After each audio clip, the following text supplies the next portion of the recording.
शेतकरी बंधूंनो नमस्कार. आपण इथं जे बसवलेलं आहे नेटाफिमचं ग्रो स्पेअर म्हणून ॲटोमेशन बसवलेलं आहे आणि बळीराजा ॲग्रो सर्व्हिसेस ज्यांच्या मार्गदर्शनाखाली हे झालेलं आहे. हा शेतीच्या पुढच्या 25 वर्षाचा भवितव्याचा प्लॅन आम्ही तयार केलेला आहे या शेतकऱ्यासाठी.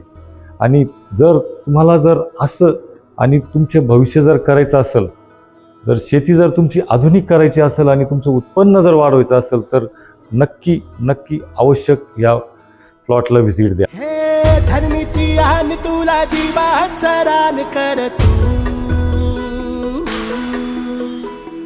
पेटून राहू भार वादळ वाऱ्यात र तू.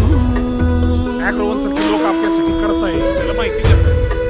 एकदा ती माहिती मिळाली की आपण आपल्या वावरात आपल्याला हे धरणीची आन तुला जीवाचं रान कर तू.